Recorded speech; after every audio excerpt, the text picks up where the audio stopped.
Hello hello hello, how are you? এই হচ্ছে মস্কোর নাইট লাইফ। হিন্দে এসে এসে সমস্যায় পড়বো না, এটা তো হতে পারে না, তাও আর এই যুদ্ধের পরিস্থিতিতে। কারণ এমন সময় আমরা এসেছি যেখানে হাজারখানা স্যাংশনস রাশিয়ার উপর রয়েছে। 1941 to 1945।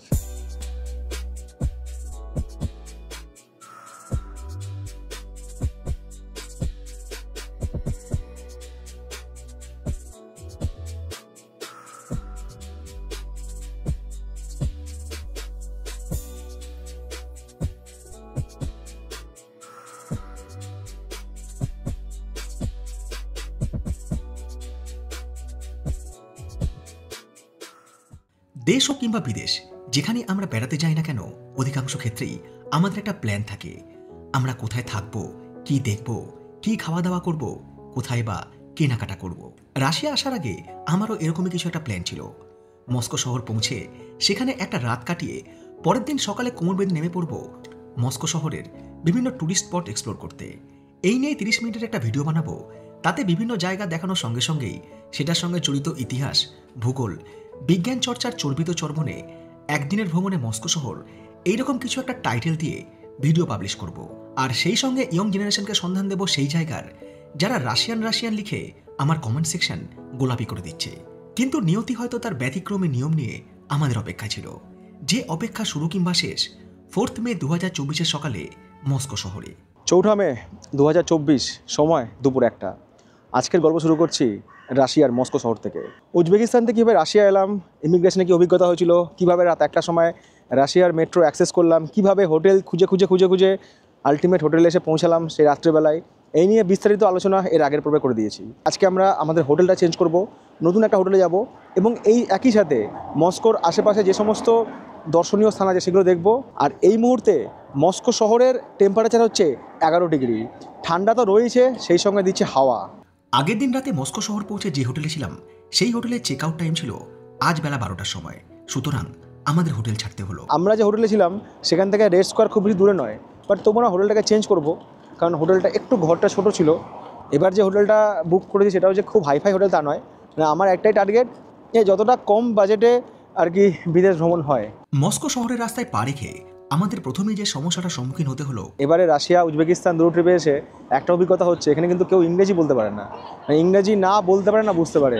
আমাদেরকে আমাদের মনের ভাষা বোঝানোর জন্য স্মার্টফোন থেকে গুগল ট্রান্সলেট ব্যবহার করে সেটাকে রাশিয়ান থেকে ইংরেজিতে বা ইংরেজি থেকে রাশিয়ানে কনভার্ট করে কিন্তু শুনতে হচ্ছে বা বুঝতে হচ্ছে। আর এই জন্যই দরকার হচ্ছে ধৈর্য। যখন আপনি একা ফরেন ট্রিপ করতে আসছেন কোনো ট্যুরিজম ছাড়া, তো এই ব্যাপারগুলো কিন্তু আপনাকে আর কি একটু সহ্য করতে হবে, যদি আপনি সেখানকার ল্যাঙ্গুয়েজ না জানেন। আর যদি আপনি রাশিয়ান ল্যাঙ্গুয়েজ জানেন বা যে দেশে আছেন সেই দেশের ল্যাঙ্গুয়েজ জানেন, তাহলে কোনো চাপ নেই। চাপ অবশ্যই ছিল, সেটা ক্রমশ প্রকাশ্য। আপাতত চলুন দেখে নিই এই শহরের আশপাশটা, আর সেই সঙ্গে করে নিই টুকটাক কিছু খাওয়া দাওয়া। সব থেকে সুন্দর এখানকার পরিচ্ছন্নতা, রাস্তাঘাট এত পরিষ্কার পরিচ্ছন্ন, আর কোথাও ট্রাফিক পুলিশ নেই, সব গাড়ি কিন্তু তাদের সিগন্যাল মেনেই চলে। আর এখানে এরকম সব ব্যাটারি স্কুটার থাকে, তো এই ব্যাটারি স্কুটারগুলো এখানে অ্যাপ আছে, সেই অ্যাপ দিয়ে এটাকে অ্যাক্টিভেট করতে হয়, তারপর এগুলো নিয়ে ঘোরা যায়। গতকাল রাত্রে আমরা ওই যে মেট্রো স্টেশন ওখানে নেমেছিলাম, ওখান থেকে নেমে হাঁটতে হাঁটতে এদিকে এসে রাস্তা পার হয়ে আমরা তারপরে এই দিকে গিয়েছিলাম। এই শহরের বড় বড় অট্টালিকা, দোকানপাট, রাস্তাঘাট কিংবা ট্রাফিক সিগন্যাল ব্যবস্থার সাথে আমাদের দেশের কোনো মিল নেই। তাই কোনটা খাবারের দোকান, কোনটা থাকার হোটেল কিংবা কোনটা অফিস, এটা খুঁজে বের করাই মুশকিল। স্যার পাশে একটা দোকানে এসেছি কিছু খাওয়া দাওয়ার জন্য। ক্রসেন্ট এখানে 90 rouble, 120 rouble, cheesecake 160 rouble, doughnut হচ্ছে 120 রুবেল, স্যান্ডউইচ 210 রুবেল, জলের বোতলের দাম হচ্ছে 90 রুবেল। রাশিয়ার জন্য আমরা 80,000 রুবেল নিয়ে এসেছি। ম্যাক্সিমাম খরচ এখানেই হবে, এখানে আমরা থাকবো বেশি দিন, আর খরচ এখানেই হবে। উজবেকিস্তানে অতটা খরচ হয়নি, বা দুবাইতে গিয়ে অতটা খরচ হয়তো হবে না, বাট রাশিয়াতে খরচ প্রচুর। এই চিকেন স্যান্ডউইচ আর 2টো ক্যাপচিনো 200 ml সব নিয়ে আমাদের বিল হচ্ছে 500 রুবেল। খাওয়া দাওয়ার পর্ব শেষ করে নতুন হোটেলে যাওয়ার জন্য ইয়ান্ডেক্স ক্যাব বুক করলাম। আর এই সব কিছুর মধ্যে কেটে গেল প্রায় 1 ঘন্টা সময়। কারণ এখানকার একটা সিস্টেম আছে, সেটা কি বলুন তো, ট্যাক্সি যেখানে সেখানে দাঁড়াবে না। আমরা যেমন ওলা উবের বুক করি, একটা জায়গায় দাঁড়িয়ে থাকি, এখানে আছি এখানে আসো, এখানে এরকম হবেই না। এখানে নির্দিষ্ট স্ট্যান্ড আছে, সেখানে দাঁড়াতে হবে, পার্কিং আছে সাইডে রাস্তার, সেখানে ট্যাক্সি আসবে, অন্য কোথাও আসবে না। এবার আমি যদি যে কোনো জায়গা থেকে বুকিং মারি, ট্যাক্সি হয়তো অনেকটা দূরে গিয়ে ওয়েট করবে, এবার আমাকে সেই জায়গায় পৌঁছাতে হবে। সেই জায়গাটা যে পৌঁছাবো বা ট্যাক্সি লোকের সঙ্গে কথা বলবো, ট্যাক্সি চালক কথা বলছে হচ্ছে তাদের ল্যাঙ্গুয়েজে, এটাকে ইংলিশে কথা বলে না বা বলছে না। এবার সমস্যা হচ্ছে বুঝতে। ট্যাক্সি ড্রাইভার আমাদেরকে এই জায়গায় নামালো, বললো এখানেই হোটেল। এবার হোটেলটা এই দিকে না হোটেলটা এই দিকে সেটাই বুঝতে পারছি না। একটা গাড়ি দেখুন এখানকার রাস্তা আর ফুটপাথগুলো কেমন করে পরিষ্কার করে দিচ্ছে।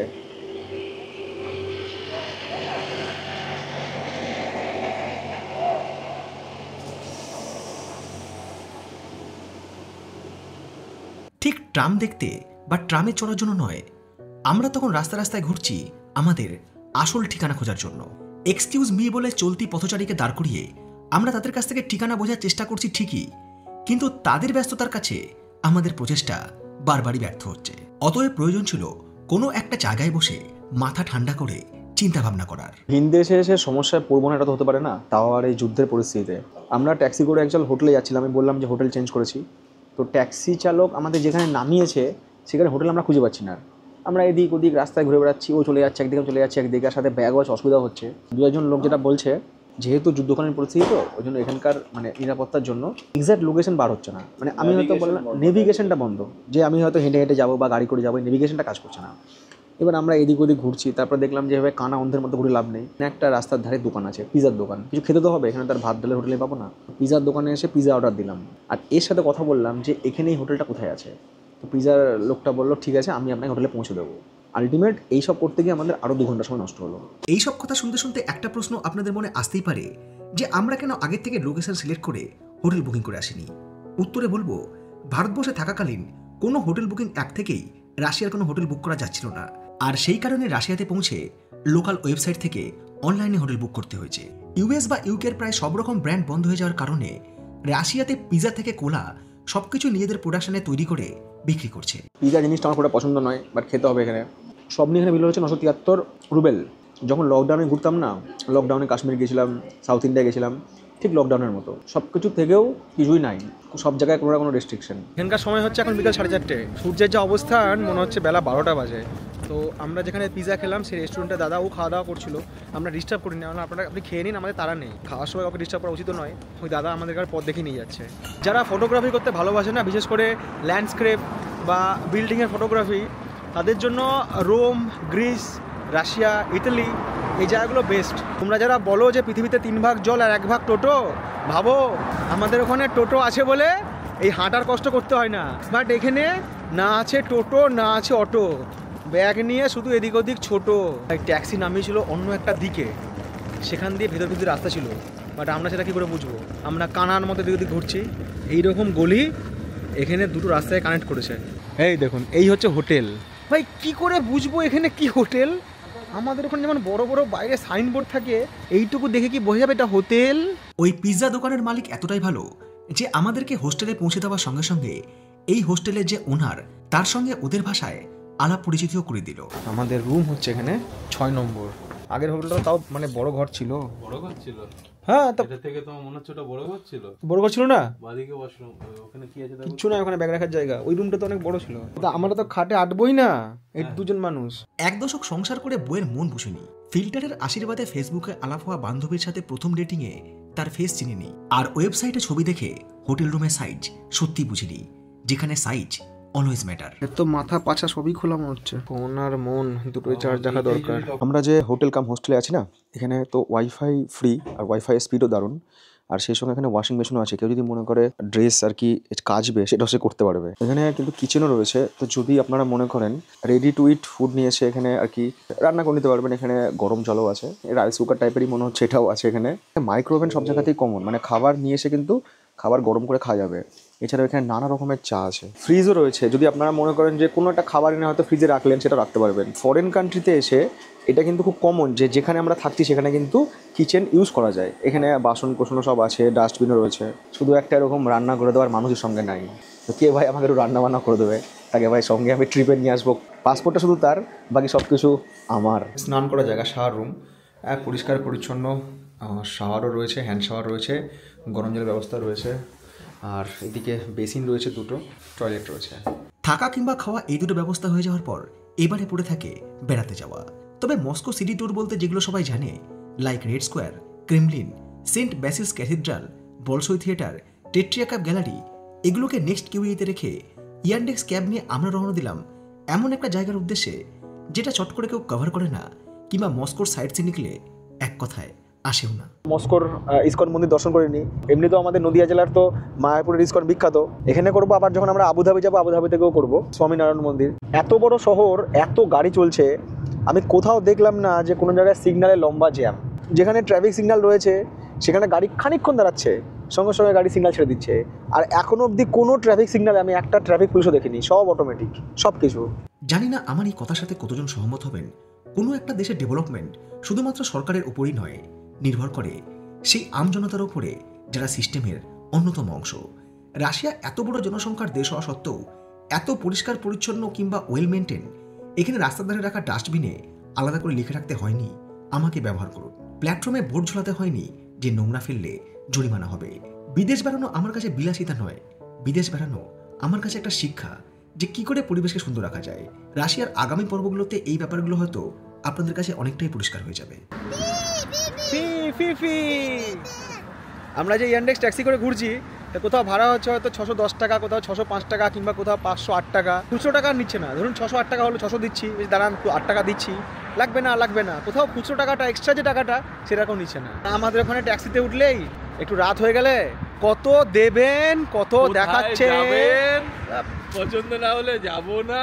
সব ধরনের মানুষের বিদেশ আসা দরকার। পয়েন্টে আসার আগেই ফোন করা হয়ে যায় যে দাদা কোন দিকে যাবে, আর কত দেখাচ্ছে। সিটি সেন্টার থেকে প্রায় 22 কিলোমিটার দূরে আমরা এসে পৌঁছালাম মস্কোর ইসকন মন্দির বা কৃষ্ণ টেম্পলে।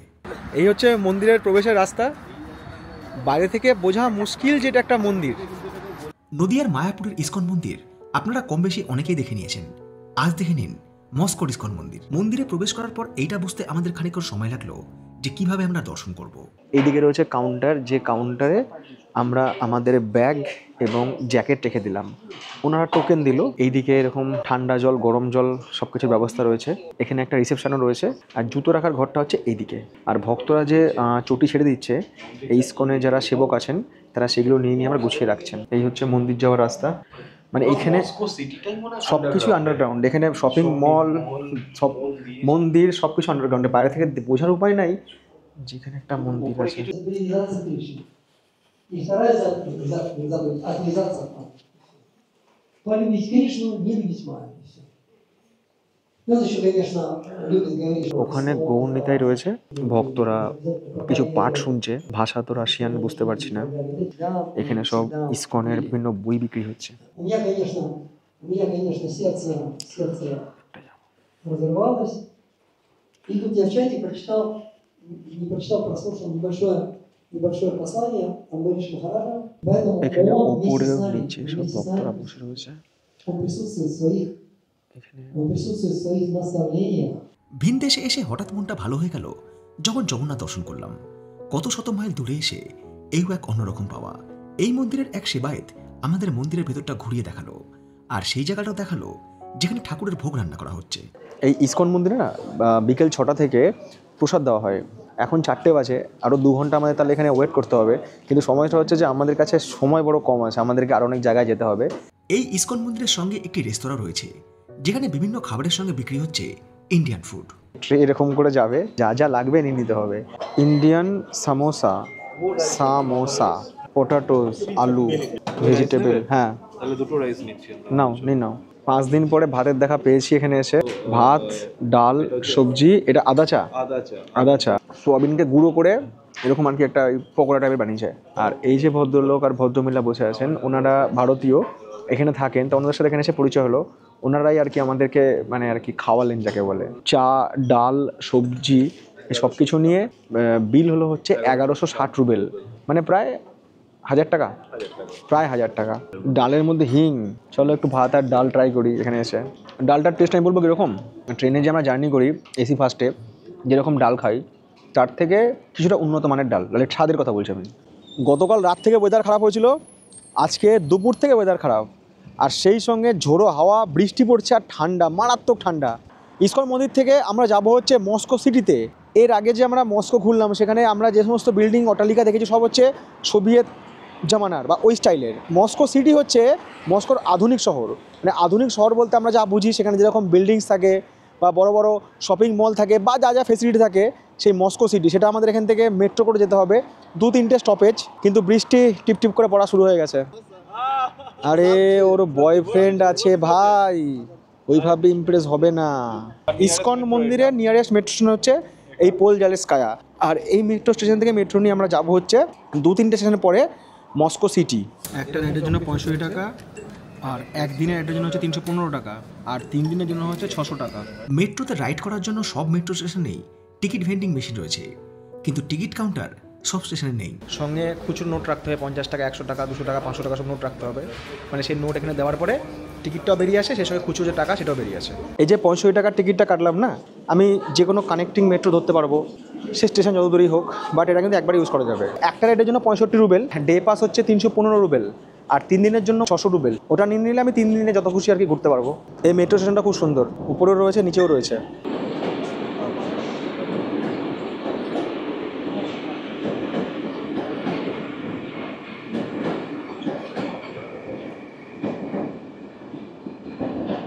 এখানে একটা বড় মিরর আছে যাতে চালক দেখতে পায় যে সবাই উঠলো কিনা। না দেখতে পাচ্ছি থার্ড লাইন, না দেখতে পাচ্ছি ইলেকট্রিক লাইন, মেট্রো যেখানে কিসে চলে ভগবান জানে। মেট্রো রেলের স্পিডও শো করছে 69 কিলোমিটার/আওয়ার, টাইম বিকাল 5:31। সিটের সাথে ফোন চার্জার জায়গা আছে, ইউএসবি আছে, অনেকটা গোল্ড ক্লাস টাইপের। মানে এই কাটারগুলো সব আলাদা। এখান থেকে আমাদের মেট্রো ইন্টারচেঞ্জ করতে হবে, যেতে হবে মস্কো সিটির জন্য। আর এটাই হচ্ছে লাস্ট স্টেশন এই রুটে। এই যে মেট্রোটা এলো, এ কিন্তু আর আগে যাবে না, এবার এখান থেকে ব্যাক করবে। দুটো সেম রুটে মেট্রো আসে বা সেম রুটেই যায়, বাট আপ ডাউন বলে কিছু নেই, দুটো মেট্রো সমান দিকে যায়। আর গ্যাপ হচ্ছে কখনো 2 মিনিট, কখনো 1 মিনিট, এরকম গ্যাপে সব মেট্রো ঢুকছে। প্রচুর ট্রেন এখানে, প্রচুর। প্রথম দিন যে মেট্রো চেপেছিলাম ওটা একটু সোভিয়েত স্টাইলের মেট্রো ছিল, আর এগুলো হচ্ছে আধুনিক মেট্রো, আধুনিক রেক। এত বড় একটা শহরকে ঘোরার জন্য না ভাই 2-3 দিন এনাফ নয়, সব দেখতে গেলে মোটামুটি 7-8 দিন রাখতেই হবে। আর সেই এসকেলেটার, মস্কো শহরে এমন এমন মেট্রো স্টেশন রয়েছে যেখানে এসকেলেটরের হাইট কম করে 7 থেকে 8 তলা বাড়ির সমান। এই এসকেলেটরকে অপারেট করার জন্য নিচে একটি কন্ট্রোল রুমও রয়েছে। আপ এবং ডাউন এসকেলেটরের সাথেই স্ট্যান্ড বাই হিসাবে আরও একটি এসকেলেটর রয়েছে। মস্কো সিটির মেট্রো দিয়ে বেরিয়ে এলাম। এখানে এসে প্রথমে যা বিল্ডিং দেখলাম, আমার তো ঘাড় ব্যথা যাবে। আমি ভাই বাবার জন্মে এত উঁচু বিল্ডিং দেখিনি। এটা হচ্ছে আধুনিক মস্কো শহর। এ বানালো কেমন করে ভাই এত উঁচু বিল্ডিং? লোকজনের মাথা ঘুরে না বিল্ডিং বানাতে গিয়ে। তুমি এবার দুবাইয়ের ডাউনটাউন দেখবে, দুবাই ডাউনটাউনের থেকে আরো বেশি সুন্দর। এখানে তো কয়েকটাই টাওয়ার দেখতে পাচ্ছি চোখের সামনে। এইসব উঁচু উঁচু বিল্ডিং দেখে আমার মাথা ঘুরছিল, অথচ দুবাইতে গিয়ে আমি যে বিল্ডিংটা ছিলাম তার উচ্চতা ছিল 97 তলা, যেটা ছিল বিশ্বের টলেস্ট অ্যাপার্টমেন্টের মধ্যে অন্যতম। দুবাই ব্লগে সেগুলো শেয়ার করব। রাশিয়ায় এসছি, এখানে যাচ্ছি, ওখানে যাচ্ছি, এই দেখছি, ওই দেখছি, প্রতি মুহূর্তে কিছু শিখছি। আবার তো রাশিয়ায় আসবো, এটা তো মানে একটা ট্রায়াল দিচ্ছি, ট্রায়াল। এটা ইউরোপ সাইড হলো, এবার এশিয়া সাইড হবে রাশিয়ার, আমাদের সাইবেরিয়ার দিকটা। একদম, এটা তো ট্রায়াল চলছে আমাদের। আর আমাদের এই ট্রায়াল রান যদি সাকসেসফুল হয় এবং সময় যদি সঙ্গ দেয়, তাহলে 2024 সাল শেষ হতে হতে আরও 8টা দেশের ব্লগ আপনাদের সঙ্গে শেয়ার করব। বাইরে তো বৃষ্টি পড়ছে আর সেই সময় ঠান্ডা, তো রাস্তার ধারে এরকম একটা ক্যাফে আছে। এখানে তো এরকম ক্যাফে প্রচুর আছে। উকি মেলা দেখলাম, বাইরে থেকে দেখলাম যে জিনিসপত্রের দাম এখানে মোটামুটি ঠিকঠাকই আছে, রুবেল জাত আছে। জানি না কেন ঘন ঘন খিদে পাচ্ছে এখানে। একটা ক্যাপচিনো, একটা ল্যাটে কফি আর এই নান নিয়ে আমাদের এখানে বিল হলো হচ্ছে কত, 240 রুবেল, 250 রুবেল। এই জায়গাটা এতটাই সুন্দর না, সবাই এখানে এসে ফটোগ্রাফি করছে, ভিডিওগ্রাফি করছে। এক প্রস্ত বৃষ্টি হয়ে গেছে, বৃষ্টি হয়ে যাওয়ার পর আকাশ দিয়ে মেঘ ভেসে বেড়াচ্ছে। এইটা এখানকার আরও একটা শপিং মল, সেই ক্যাপসুল লিফট। শপিং মল থেকে শপিং করার অভিজ্ঞতা আমার খুব একটা নেই ঠিকই, কিন্তু এত সুন্দর ঝাঁ চকচকে আলোয় আলোকিত মানুষের ব্যস্ততা, হইচই, কেনাকাটা, পারফিউমের সুবাস, কত রকম নাম না জানা ব্র্যান্ডের দোকান, এইসব দেখে চোখে ধাঁধা লাগে বই কি। আমার মতো মানুষ যারা বহরমপুরে থাকে তাদের কাছে সব জায়গা ভাই সত্যি বল দেখার মতো, কারণ এরকম জায়গা তো আমাদের ওখানে নেই। কলকাতা যারা থাকে তারা হয়তো দেখেছে, বা যারা দিল্লি, মুম্বাই, চেন্নাই সব জায়গায় থাকে। একদিকে সব জুয়েলারি, ঘড়ি, এদিকে একটা ফুড কোর্টও আছে। এখানে সব কসমেটিক্সের কালেকশনস, এদিকে ব্যাগের কালেকশন। কাঁচের ভেতরে যারা আছে তারাও সুন্দর, কাঁচের বাইরে যারা হেঁটে চলে বেড়াচ্ছে ভাই তারাও সুন্দর। ওহ, সুন্দরই সুন্দর। আর সুন্দরকে কখনো সুন্দর ওয়ার্ড দিয়ে ব্যাখ্যা করাই যায় না। আসলে শপিং মলে আমরা খুঁজে বেড়াচ্ছিলাম খুব সামান্য একটা জিনিস। বাইরে প্রচুর ঠান্ডা, তাই প্রিয়মের দরকার ছিল একটা কান ঢাকা হনুমান টুপি। ভাই টুপি কিন্তু এখানে পাবা না মনে হয়। বেশ খানিকটা সময় শপিং মলে ঘুরলাম, আলোকসজ্জাও দেখলাম, মিউজিক, হ্যাঁ সেটাও শুনলাম। অনেক খোঁজার পর হনুমান টুপি পেয়েও শেষে নিতে পারলাম না, কারণ দাম যা বললো শুনেই মাথায় উঠে গেল। ওই দামে আমাদের এখানে 12 মাসে 12টা রঙের হনুমান টুপি হয়তো হয়ে যাবে। ভিড়ভাড় আলো রোশনায় দাম দরের কৃত্রিমতা ছেড়ে এবার আসুন আলাপ করে নিই মস্কোভা নদীর সঙ্গে, যে নদীর নাম থেকে এই শহরের নাম হয়েছে মস্কো। এই হচ্ছে সেই মস্কোভা নদী, আর এইদিকে রয়েছে টুইস্ট বিল্ডিং। মানুষ এইভাবেও বেঁকানো বিল্ডিং বানাতে পারে। এদিকে রাত 8টার সময় তো আকাশে সূর্যের আলো, আর সেই সাথে ঠান্ডা হাওয়া, চারিদিকে সবুজে সবুজ, মাঝে মধ্যে পাখি ডাকছে। এখানে নদীর ধার কত পরিষ্কার পরিচ্ছন্ন, পুরোটা একদম কংক্রিট দিয়ে বাঁধানো। ঘাট বলে এখানে সেই অর্থে কিছু নেই, যেরকম ঘাট আমরা বুঝি। ট্যুরিস্টদেরকে বা স্থানীয় লোকেদের হয়তো জলে নামতে দেওয়া হয় না, পুরোটাই ঘেরা রয়েছে। আর খুব সম্ভবত সামনে রয়েছে টিকিট কাউন্টার, যে কাউন্টার থেকে টিকিট কেটে এই নদী সফর করা যায়। এবং ওখানে টাইমিং বা রেট কিছু একটা লেখা আছে। রাত্রি 8:03-এ একটা আছে, রাত্রি 8:05-এ আছে, লাস্ট হচ্ছে রাত 9:13-তে। এখানে এখন দিন, বাট এখন রাত্রি 8:05। আমাদের ওখানে বোধ হয় রাত 10:30। কোথার থেকে কোথায় নিয়ে যাবে এখানেও একটা ম্যাপ করা রয়েছে। যে বোটটা 8:05-এ ছাড়বে রাত্রি, তো সেই বোটটা চলে এলো। কি দারুণ! এখানে আমাদের টিকিট নিতে হবে।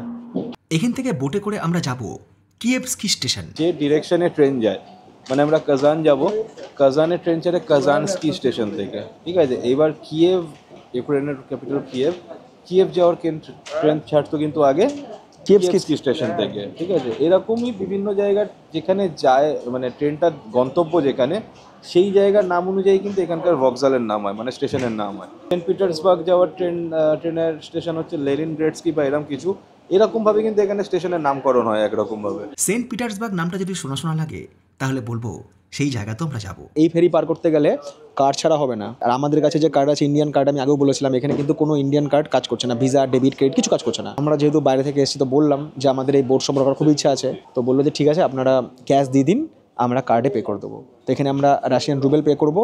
আমাদের দুজনের পড়বে হচ্ছে এখানে 600 রুবেল। চলো মস্কোভা নদীতে একটা সফরও করে নেবো। শুধু বাকি হলো হচ্ছে ট্রাম আর লোকাল ট্রেন, ওটাও করে নেবো। এখানে একটা রকম গেট আছে, হ্যাঁ, এটা অটোমেটিক খুলে যায়। আর গেটটা খুলে বাইরে গেলেই এইরকম দৃশ্য। বোট আসতেই ছুটে গিয়ে উঠে পড়লাম, কারণ এখানে বোটও তার টাইম মেনেই ছাড়ে কিংবা টাইম ধরেই পৌঁছায়। মস্কোভা নদীতে আমার এই বোট সফর ছিল আমার রাশিয়া ট্রিপের সেরা অভিজ্ঞতা। সবাই যেন এখানে ছবি তুলতে এসছে, এত সুন্দর। এখানে এরকম বসার পরপর জায়গা রয়েছে, এইদিকে রয়েছে, মাঝখানে রয়েছে, সামনে টেবিল রয়েছে যেখানে টুকটাক খাওয়া দাওয়া করা যেতে পারে।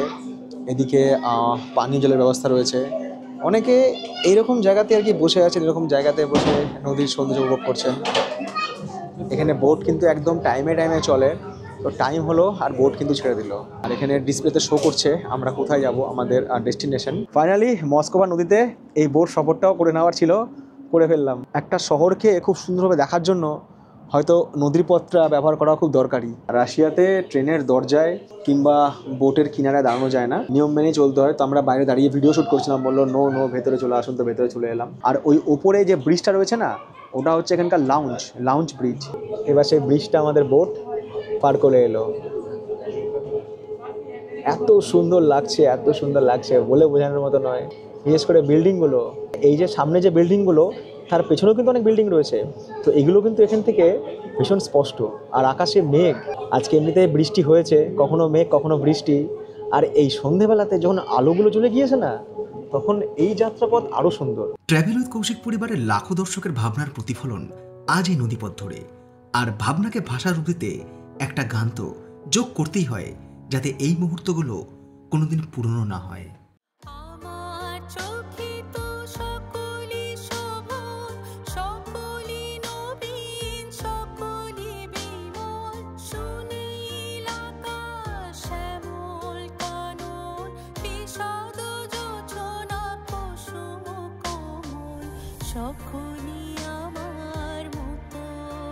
তারা কি বলি হাসি, কি বলি গায়, হাসিয়া খেলিয়া মরিতে চায়।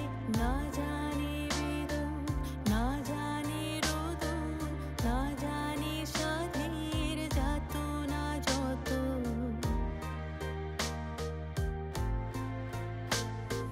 ফুলছি হাসিতে হাসিতে ঝরে, জোছনা হাসিয়া মিলায় যায়।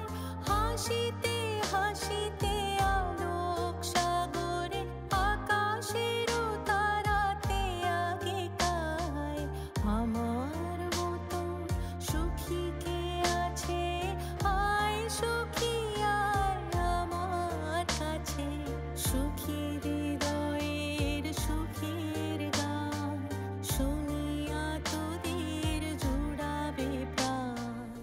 লন্ডনের টেমস নদী বা তার আশেপাশের দৃশ্য এর থেকে সুন্দর কিনা আমি জানি না, কারণ লন্ডন কখনো যাইনি, হয়তো ভবিষ্যতে যাব। বাট এই যে মস্কোভা নদীর তীরে এই যে দৃশ্য, এই যে নদী আর চারিদিকে এত সুন্দর বিল্ডিং এরকম করে সাজানো, সত্যি জীবন ধন্য।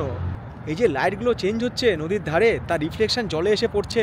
আর ওই যে ব্রিজ তো নয়, ওটা একটা রেস্টুরেন্ট কাম ব্রিজ। এখানে কিন্তু যতক্ষণ না গ্রিন হচ্ছে জেব্রা ক্রসিং, ততক্ষণ কেউ পার হবে না। গাড়ি নেই তাও কেউ পার হবে না। কিভস্কি স্টেশন, আগে ইউক্রেনের ট্রেন এখান দিয়ে যেত, এখন ট্রেন বন্ধ রয়েছে, এখন কিছু লোকাল ট্রেন চলে। আমরা যাব হচ্ছে ওই পারে রয়েছে মেট্রো স্টেশন। এই দেখুন, এই যে শপিং মলটা আছে না, এই শপিং মলের সাথেই রয়েছে মেট্রো স্টেশন। এই যে এম লেখা আছে মেট্রো যাওয়ার রাস্তা, এখান থেকে টিকিটও কাটা যাবে, মানে এখান থেকে আমরা মেট্রোর টিকিট কেটে নেমে যাবো মেট্রো। এই জিনিস পল দেখলে আমাকে এক্ষুনি বলবে আমার জন্য নিয়ে আসো পেটস, নিয়ে আসো হাঁস, না হলে টেডি বিয়ার, না হলে র্যাবিট, আমার জন্য পেটস নিয়ে আসো। কি দারুণ, এরা সবাই এখানে খেলা করছে, সবাই ছবি তুলছে। এসকেলেটার ধরে ওপরে ওঠার সময় কয়েক সেকেন্ডের জন্য যে ঘটনাটা ঘটলো সেটা আমাকে এক ধাক্কায় পিছিয়ে দিল সেই আমার কলেজ জীবনে। ছি ভুল করে ফ্লাইং কিস নিয়েছি, ক্যারেক্টার সেই কলেজ জীবনেরই হয়ে থাকলো। ব্লগার বেরোতে পারছি না ক্যারেক্টার থেকে ভাই। ব্লগার টগার ওসব বাজে কথা, আমাকে ভালোবেসে কেউ কিছু দিলে আমি তাকে সেটা রিটার্ন করি, ধারবাকির কোনো সিন নেই। কিভস্কি থেকে এবার আমাদের গন্তব্য মস্কো রেড স্কোয়ার, আর এই রেড স্কোয়ারের নিয়ারেস্ট মেট্রো হচ্ছে অক্টোনি রিয়াদ।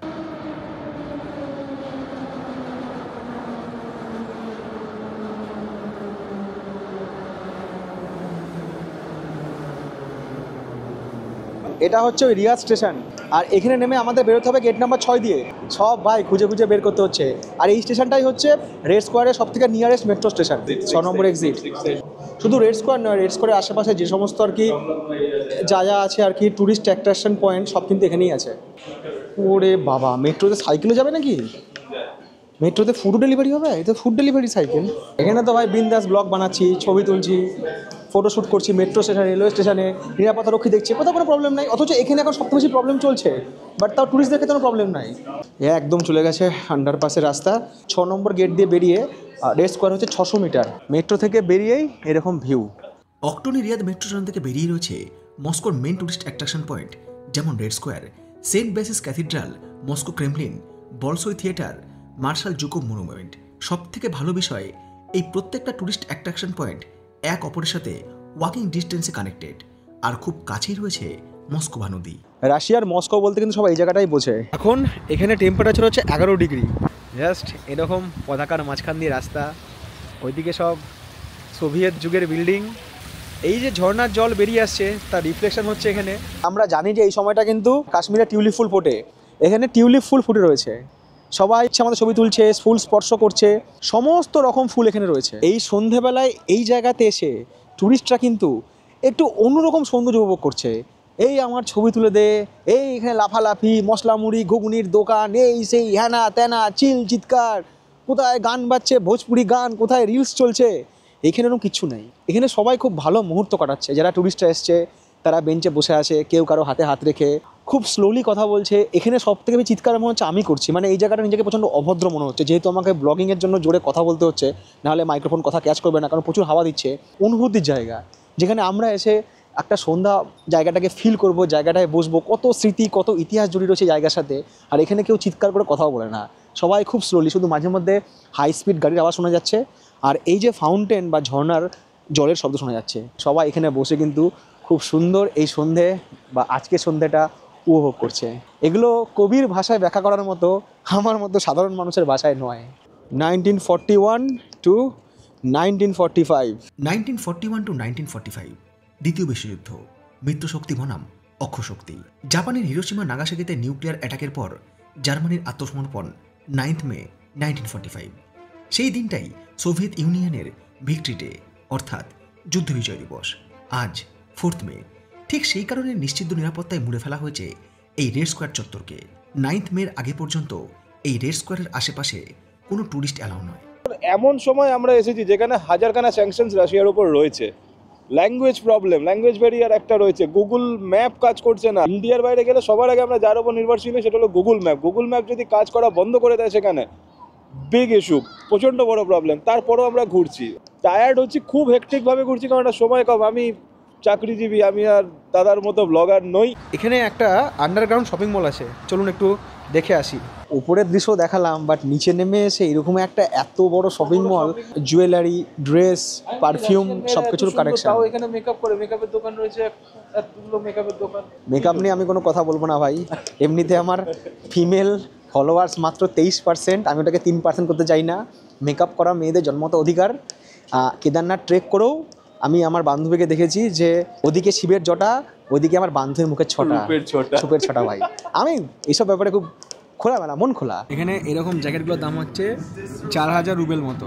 তা আমি ট্রাই করছিলাম, বাট জ্যাকেট আমার এখন কেনার হবে না বা ইচ্ছেও নেই, কারণ জ্যাকেট তো বাড়িতে আছে। এই মলটাতে এত দোকান রয়েছে না, নানা রকম ব্র্যান্ড রয়েছে, যে ব্র্যান্ডগুলো হয়তো আমাদের বহরমপুরে পাওয়া যায় না। কলকাতায় পাওয়া গেলেও যেতে পারে, আই ডোন্ট নো, বাট আমার বহরমপুরে পাওয়া যায় না। শপিং যদি কারো করার ইচ্ছা থাকে ভাই, এখানে এসে ডেফিনেটলি শপিং আপনারা করতে পারেন। রাত যত বাড়ছে ততই বাড়ছে হাওয়ার দাপট, আর একই সঙ্গে পাল্লা দিয়ে বাড়ছে ঠান্ডার প্রভাব। অক্তনে রিয়াদ থেকে মেট্রো নিয়ে আমরা রওনা দিলাম আমাদের পরবর্তী গন্তব্য কিতাইগোরদের দিকে, যেখানে রয়েছে রাশিয়ার নাইট লাইফ। স্টেশনের নাম হচ্ছে কিতাইগোরদ, এখানে আমাদের নামতে হবে। ওই ভদ্রলোকের হাইট এতটাই, মানে এই মেট্রো স্টেশনের কাছে নিচু হয়ে গেছে, মাথায় না ধাক্কা খেয়ে যায়, এতটাই হাইট। কোন স্ট্রিটে এলাম রে ভাই? এই হচ্ছে মস্কোর নাইট লাইফ, সমস্ত ডিস্কো পাব সব এখানেই রয়েছে। ডিস্কো পাব, ট্যাক্সি, বাস, সুন্দরী ডানাকাটা পরি সব এখানেই করে ঘোরাঘুরি। সব সুন্দরীরা কাঁচের ভেতরে, আর সব অসুন্দর লোক তারা রাস্তার ওপরে। সমাজ রে হো না? আর আমার তো ঠান্ডা লাগছে, চা পাবো কি ভাই? নাইট ক্লাবের নাইট ম্যান এই ছেলেটা আমাকে জোর করে নিয়ে এসছে এখানে।